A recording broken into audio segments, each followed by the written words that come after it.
In this video, we're going to have a quick overview. What are the steps you need to take in order to fully insulate your garage? Insulating your garage is generally a very smart idea because it's going to preserve all the heat inside of your garage if your garage is heated, and if not, it's still going to keep your place warmer for 10 to 12 degrees comparing to temperatures outside. So step number one, apply your fiberglass. Fill up all the cavities and spacing between your studs with a fiberglass. Fiberglass is generally a very good insulator. Whether you get white, yellow or pink, they all do a great job. The other option would be applying your spray foam insulation, but that tends to be usually much more expensive and not that affordable as a fiberglass. That's why people usually go with the fiberglass like that. When you're applying your fiberglass, make sure you tuck it in nice and well without leaving any gaps. And if you do, just cut off additional piece and just fill up the gaps like we did over here. We used all our leftovers to fill up tight areas like that, and that's why don't throw away any leftovers by the end of your job. You can always reuse them somewhere else like we did over here. As long as you keep it tight and together without leaving the gaps, it's going to do a great job at insulating your wall. Next step is a vapor barrier. Vapor barrier is a plastic that you're going to cover your fiberglass with and staple it with your staple gun for your studs. Just because a vapor barrier protects your fiberglass from absorbing any kind of moisture over time and creating some mold. So you're basically going to spread the plastic all over from the top to bottom, all over your fiberglass, and staple it with your staple gun for your studs. As well, what you're going to do, you're going to use a tuck tape, red or blue. They're both doing the same job. As you can see, these patches, as I ran out of the poly at this bottom part, I had to use a patch like I did over here, this small piece of plastic. You're gonna have to use your vapor barrier tape to seal it up properly so any kind of moisture does not get through over time. It's the same thing around your plug. We're going to cut your plastic to make it right and patch around your plug, and for that you're going to use vapor barrier tape to seal it off properly. And the final step is installing your drywall or plywood board. In our case, we chose some OSB board, as I do believe the wood is better insulated than a drywall. Basically going to put your board across your studs and just add a few screws right into your studs. It's very important to mark your studs on the floor, because if you need them later on, it's going to be harder to locate them because your stud finder is not going to work here.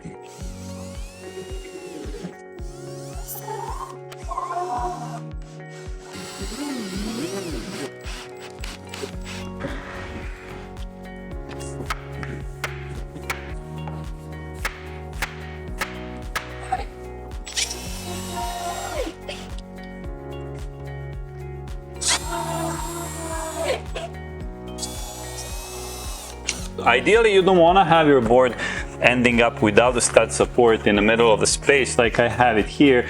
Ideally, you want it to end up in the middle of the stud that you can add a few screws to secure the board. But the main reason why I decided to cheat here is because I have a board with a shiplap. The shiplap is a sort of a lock by itself that's going to secure the lock on the end. So, and as well, I want to try to save some board while I'm doing it to spare myself from cutting it. But make sure you watch for your studs and where you have to cut your board, because you want to have your board properly secured for your stud.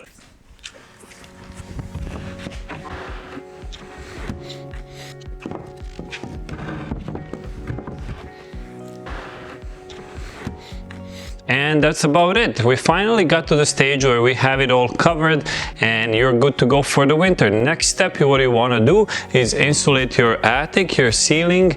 But before we jump into any of that, we want to make sure your attic is properly vented, because what happens during the winter time when your garage is heated, let's say, all the heat goes up to the ceiling and it's facing the cold from your attic. That might create condensation in your attic, and your fiberglass insulation does not like water, because over time condensation water is going to create and attract some mold, and mold is not good. You don't want that. That's why you need that ceiling attic properly vented. All air gets in on the side of your garage through those gaps and spaces and goes out into your ceiling. We're going to use something that's called rafter baffle or rafter vent. It's $3 in Home Depot or Lowe's. That's where I got it. It's basically 24-inch wide for new garage rafters, but you can get a 16-inch as well if your garage is older. And the way it works, you're gonna find those two cuts here where you're gonna basically bend your baffle.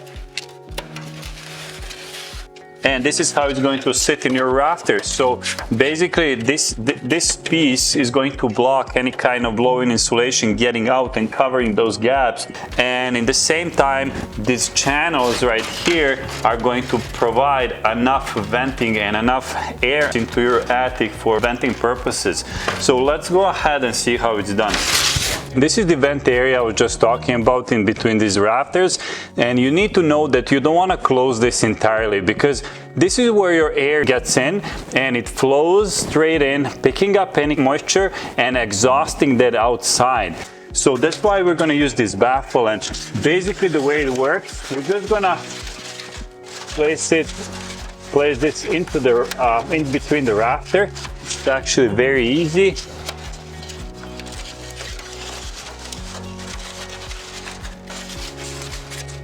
Just like that. We're going to make a few bends. We're going to pre-fold that a little bit, so just to make it easier to work with it. Keep in mind it's very fragile, so deal with it with caution. And you're just going to slide it in just like that.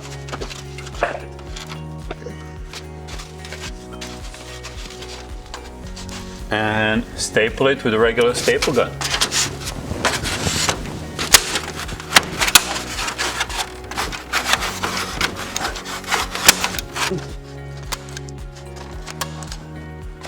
Add a few staples here, there, here. It's basically how you're gonna install your baffle. Air gets in, it's being directed through these channels, and without direct contact with your fiberglass, it still flows into your ceiling, into your attic, mixing with the air inside, picking up any kind of moisture and taking it outside through your rooftop exhaust. So now we can move on with vapor barrier, and vapor barrier is basically a poly that we'll be stapling for our ceiling here. So what I'll be doing here, I'll be pre-filling each of these beams with the fiberglass bats that I have, and after I'm done with each of these runs, I'll be stapling my poly for entire run, and then I'm gonna move on and move on. So let's go ahead and see how we can get that done.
So as we finally move to this stage of the project, the kind of the hardest stage, covering of our ceiling with OSB sheet in our case, this is basically one of the only 3 ways you can do this. This is obviously the hardest way to do it. I don't recommend it. If you want to save your back, maybe. The other way would be just getting a friend to help you out with lifting this board.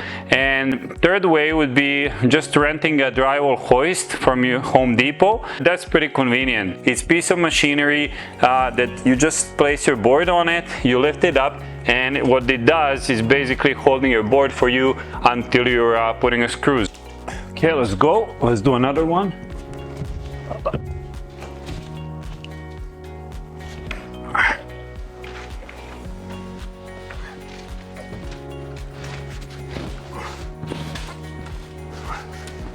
Okay, I'm gonna use this arm.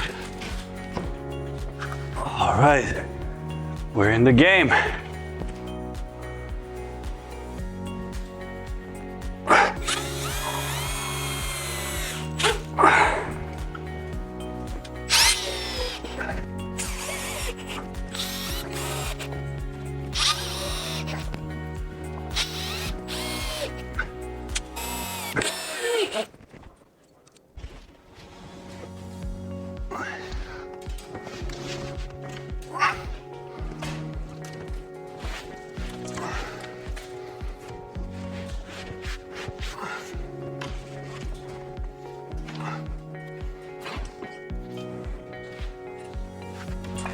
Okay, ready to rock.